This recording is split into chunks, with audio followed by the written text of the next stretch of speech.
महाभारत जटासुर वध पर्व अध्याय 157। जटासुर के द्वारा द्रौपदी सहित युधिष्ठिर नकुल सहदेव का हरण तथा भीमसेन द्वारा जटासुर का वध। वैशंपायन जी कहते हैं, जन्मेजय, तदनंतर पर्वतराज गंधमादन पर सब पांडव अर्जुन के आने की प्रतीक्षा करते हुए ब्राह्मणों के साथ निशंक होकर रहने लगे। उन्हें पहुंचाने के लिए आए हुए राक्षस चले गए। भीमसेन का पुत्र घटोत्कच भी विदा हो गया। तत्पश्चात एक दिन की बात है, भीमसेन की अनुपस्थिति में अकस्मात एक राक्षस ने धर्मराज युधिष्ठिर, नकुल सहदेव तथा द्रौपदी को हर लिया।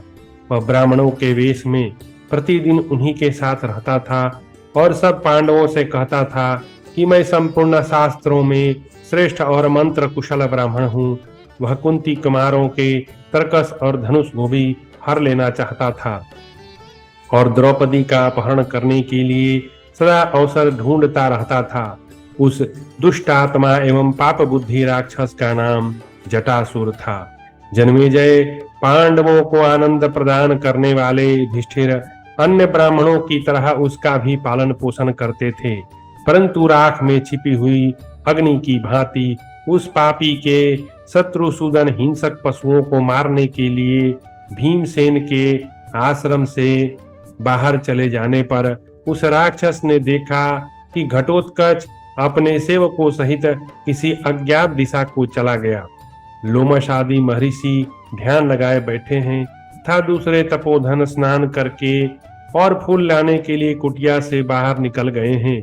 तब उस दुष्ट आत्मा ने विशाल विकराल एवं भयंकर दूसरा रूप धारण करके पांडवों के संपूर्ण अस्त्र शस्त्र, द्रौपदी तथा तीनों पांडवों को भी लेकर वहां से प्रस्थान कर दिया।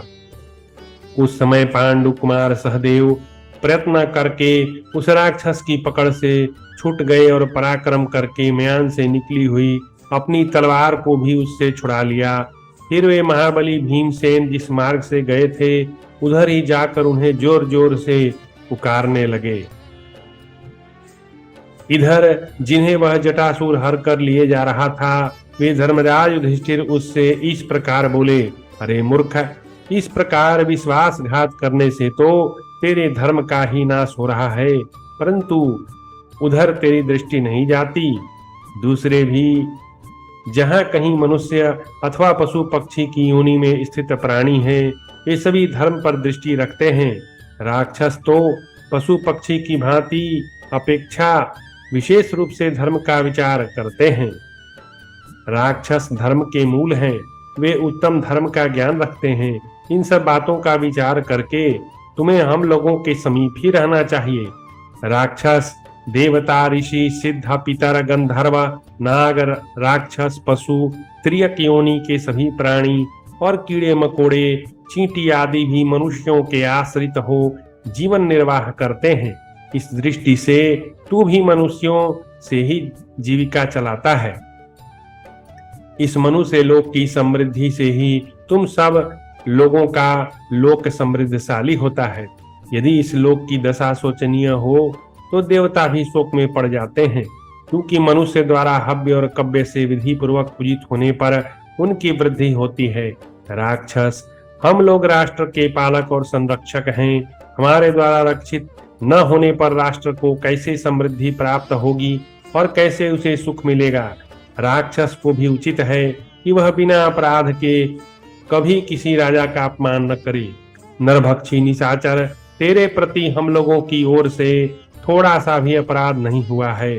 हम देवता आदि को समर्पित करके बचे हुए प्रसाद स्वरूप अन्न का यथाशक्ति गुरुजनों और ब्राह्मणों को भोजन कराते हैं। गुरुजनों तथा ब्राह्मणों के सम्मुख हमारा मस्तक सदा झुका रहता है।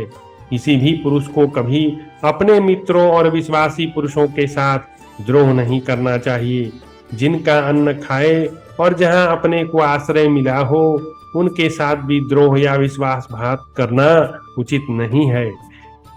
तुम हमारे आश्रय में हम लोगों से सम्मानित होकर सुखपूर्वक रहा है। खोटी बुद्धि वाले राक्षस, तू हमारा अन्न खाकर हमें ही हर ले जाने की इच्छा कैसे करता है? इस प्रकार तो अब तक तूने ब्राह्मण रूप से जो आचार दिखाया वह सब व्यर्थ ही था। तेरा बढ़ना या वृद्ध होना भी व्यर्थ ही है, तेरी बुद्धि भी व्यर्थ है। ऐसी दशा में तू व्यर्थ मृत्यु का अधिकारी है और आज व्यर्थ ही तुम्हारे प्राण नष्ट हो जाएंगे। यदि तेरी बुद्धि दुष्टता पर ही उतर आई है तो तू संपूर्ण धर्मों को भी छोड़ बैठा है। तो हमें हमारे अस्त्र देकर युद्ध कर तथा उसमें विजयी होने पर द्रौपदी को ले जा।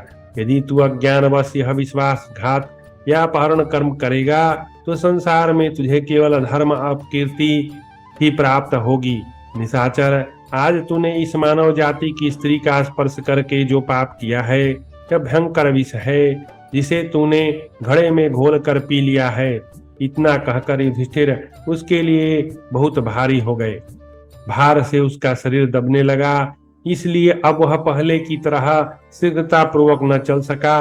तब युधिष्ठिर ने नकुल और द्रौपदी से कहा, तुम लोग इस मूढ़ राक्षस से डरना मत, मैंने इसकी गति कुंठित कर दी है। वायुपुत्र महाबाहु भीमसेन यहाँ से अधिक दूर नहीं होंगे। इस आगामी मुहूर्त के आते ही इस राक्षस के प्राण नहीं रहेंगे। इधर सहदेव ने उस मूढ़ राक्षस की ओर देखते हुए कुंती नंदन युधिष्ठिर से कहा, राजन, क्षत्रियों के लिए इससे अधिक सत्य कर्म क्या होगा कि वह युद्ध में शत्रु का सामना करते हुए प्राणों का त्याग कर दे अथवा शत्रु को ही जीत ले। राजन, इस प्रकार यह हमें अथवा हम इसे युद्ध करते हुए मार डाले।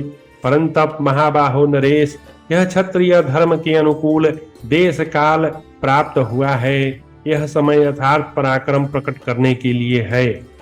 भारत, हम विजयी हों या मारे जाएं, सभी दशाओं में उत्तम गति प्राप्त कर सकते हैं। यदि इस राक्षस के जीते जी सूर्य डूब गए तो मैं फिर कभी अपने को क्षत्रिय नहीं कहूंगा। अरे ओ निशाचर, खड़ा रह, मैं पांडु कुमार सहदेव हूँ। या तो तुझे मारकर द्रौपदी को ले जा या स्वयं मेरे हाथों मारा जाकर आज यहीं सदा के लिए सो जा। माद्री नंदन सहदेव जब ऐसी बात कह रहे थे उसी समय अकस्मात गदा हाथ में लिए भीमसेन दिखाई दिए, मानो वज्रधारी इंद्र आ पहुंचे हों। उन्होंने वहां राक्षस के अधिकार में पड़े हुए अपने दोनों भाइयों तथा यशस्विनी द्रौपदी को देखा। उस समय सहदेव धरती पर खड़े होकर राक्षस पर आक्षेप कर रहे थे और वह मूल राक्षस मार्ग से भ्रष्ट होकर वहीं चक्कर काट रहा था। काल से उसकी बुद्धि मारी गई थी, दैव ने ही उसे वहां रोक रखा था। भाइयों और द्रौपदी का अपहरण होता देख महाबली भीमसेन कुपित हो उठे और जटासुर से बोले, ओ पापी, पहले जब तू शस्त्रों की परीक्षा कर रहा था तभी मैंने तुझे पहचान लिया था। तुझ पर मेरा विश्वास नहीं रह गया था, तो भी तू ब्राह्मण के रूप में अपने असली स्वरूप को छिपाया था और हम लोगों से कोई अप्रिय बात नहीं करता था, इसलिए मैंने तुम्हें तत्काल नहीं मार डाला। तू हमारे प्रिय कार्यों में मन लगाता था, जो हमें प्रिय न लगे ऐसा काम नहीं करता था। ब्राह्मण अतिथि के रूप में आया था और कभी कोई अपराध नहीं किया था। ऐसी दशा में मैं तुझे कैसे मारता? जो राक्षस को राक्षस जानते हुए भी बिना किसी अपराध के उसका वध करता है वह नरक में जाता है। अभी तेरा समय पूरा नहीं हुआ था, इसलिए भी आज से पहले तेरा वध नहीं किया जा सकता था। आज निश्चय ही तेरी आयु पूरी हो चुकी है, तभी तो अद्भुत कर्म करने वाले काल ने तुझे इस प्रकार द्रौपदी के अपहरण की बुद्धि दी है। काल रूपी डोरे से लटकाया हुआ बंसी का कांटा तूने निकल लिया है। तेरा मुंह जल की मछली के समान उस कांटे में गुथ गया है। अब तू कैसे जीवन धारण करेगा? जिस देश की ओर तू प्रस्थित हुआ है और जहां तेरा मन पहले ही जा चुका है वहां अब तू न जा सकेगा। तुझे तो बक और हिडिम के मार्ग पर जाना है। भीमसेन के ऐसा कहने पर वह राक्षस भयभीत हो उन सब को छोड़कर काल की प्रेरणा से युद्ध के लिए उद्यत हो गया। उस समय रोष से उसके ओंठ फड़क रहे थे। उसने भीमसेन को उत्तर देते हुए कहा, ओ पापी, मुझे दिग्भ्रम नहीं हुआ, मैंने तेरे लिए ही विलंब किया था। तूने जिन जिन राक्षसों को युद्ध में मारा है उन सब के नाम मैंने सुने हैं। आज तेरे रक्त से ही मैं उनका तर्पण करूंगा। राक्षस के ऐसा कहने पर भीमसेन अपने मुख के दोनों कोने चाटते हुए मुस्कुराते से प्रतीत हुए। फिर क्रोध से साक्षात काल और यमराज की समान जान पड़ने लगे। रोष से उनकी आंखें लाल हो गई थीं। खड़ा रह कहते हुए ताल ठोक कर राक्षस की ओर दृष्टि गड़ाए उस पर टूट पड़े। राक्षस भी उस समय भीमसेन को युद्ध के लिए उपस्थित देख बार बार मुंह फैलाकर मुंह के दोनों कोने चाटने लगा, और जैसे बलि राजा वज्रधारी इंद्र पर आक्रमण करता है उसी प्रकार कुपित हो उसने भीमसेन पर धावा किया। भीमसेन भी स्थिर हो उससे युद्ध के लिए खड़े हो गए, और वह राक्षस भी निश्चिंत हो उनके साथ बाह्य युद्ध की इच्छा करने लगा। उस समय उन दोनों में बड़ा भयंकर बाह्य युद्ध होने लगा। यह देख माद्री पुत्र नकुल और सहदेव अत्यंत क्रोध में भरकर उसकी ओर दौड़े, परंतु कुंती कुमार भीमसेन ने हंसकर उन दोनों को रोक दिया और कहा, मैं अकेला ही इस राक्षस के लिए पर्याप्त हूँ, तुम लोग चुपचाप देखते रहो। फिर वे युधिष्ठिर से बोले, महाराज, मैं अपनी सब भाइयों की धर्म की पुण्य कर्मों की तथा यज्ञ की शपथ खाकर कहता हूँ, इस राक्षस को आज अवश्य मार डालूंगा। ऐसा कहकर वे दोनों भी राक्षस और भीम एक दूसरे से स्पर्धा रखते हुए बाहों से बाहें मिलाकर घुस गए। भीमसेन तथा राक्षस दोनों में देवताओं और दानवों के समान युद्ध होने लगा। दोनों ही रोष और अमरस में भरकर एक दूसरे पर प्रहार करने लगे। दोनों का बल महान था। वे गरजते हुए दो मेघों की भांति सिंहनाद करके वृक्षों को तोड़ तोड़ कर परस्पर चोट करते थे। बलवानों में श्रेष्ठ वे दोनों वीर अपनी जांघों के धक्के से बड़े बड़े वृक्षों को तोड़ डालते थे। परस्पर कुपित हो एक दूसरे को मार डालने की इच्छा रखते थे। जैसे पूर्व काल में स्त्री की इच्छा वाले दो भाई बाली और सुग्रीव में भयंकर संग्राम हुआ था, उसी प्रकार भीमसेन और राक्षस में होने लगा। उन दोनों का वह वृक्ष युद्ध उस वन के वृक्ष समूहों के लिए महान विनाशकारी सिद्ध हुआ। वे दोनों बड़े बड़े वृक्षों को हिला हिलाकर बार बार विकट गर्जना करते हुए 2 घड़ी तक एक दूसरे पर प्रहार करते रहे। भारत, जब उस प्रदेश के सारे वृक्ष गिरा दिए गए तब एक दूसरे का वध करने की इच्छा से उन महाबली वीरों ने वहां ढेर की ढेर पड़ी हुई सैकड़ों शिलाएं लेकर 2 घड़ी तक इस प्रकार युद्ध किया, मानो 2 पर्वतराज बड़े बड़े मेघ खंडों द्वारा परस्पर युद्ध कर रहे हों। वहां की शिलाएं विशाल और अत्यंत भयंकर थी। वे देखने में महान वेगशाली वज्रों की समान जान पड़ती थी। अमरस में भरे हुए वे दोनों योद्धा उन्हीं शिलाओं द्वारा एक दूसरे को मारने लगे। तत्पश्चात अपने अपने बल के घमंड में भरे हुए वे दोनों वीर एक दूसरे की ओर झपट कर पुनः अपनी भुजाओं से कसते हुए विपक्षी को उसी प्रकार खींचने लगे जैसे 2 गजराज परस्पर भिड़कर एक दूसरे को खींच रहे हों। अपने अत्यंत भयानक मुक्कों द्वारा वे परस्पर चोट करने लगे। तब उस दोनों महाकाय वीरों में जोर जोर से कटकटाने की आवाज होने लगी। तदनंतर भीमसेन ने 5 सिर वाले सर्प की भांति अपने 5 उंगलियों से युक्त हाथ की मुट्ठी बांधकर उसे राक्षस की गर्दन पर बड़े वेग से दे मारा। भीमसेन की भुजाओं के आघात से वह राक्षस थक गया था। तदनंतर उसे अधिक थका हुआ देखकर भीमसेन आगे बढ़ते गए। तत्पश्चात देवताओं के समान तेजस्वी महाबाहो भीमसेन ने उस राक्षस को दोनों भुजाओं से बलपूर्वक उठा लिया और उसे पृथ्वी पर पटक कर पीस डाला। उस समय पांडुनंदन भीम ने उसके सारे अंगों को दबाकर चूर चूर कर दिया और थप्पड़ मारकर उसके सिर को धड़ से अलग कर दिया। भीमसेन के बल से कटकर अलग हुआ जटासुर का वह सिर वृक्ष से टूटकर गिरे हुए फल के समान जान पड़ता था। उसका ओठ दांतों से दबा हुआ था और आंखें बहुत फैली हुई थीं।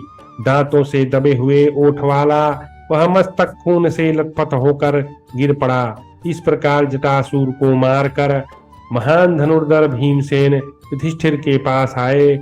उस समय श्रेष्ठ द्विज उनकी भूरी भूरी प्रशंसा कर रहे थे, मानो मरुदगण देवराज इंद्र के गुण गा रहे हों। इस प्रकार श्री महाभारत वन पर्व के अंतर्गत जटासुर वध पर्व में 157वां अध्याय पूरा हुआ और जटासुर वध पर्व भी समाप्त हुआ।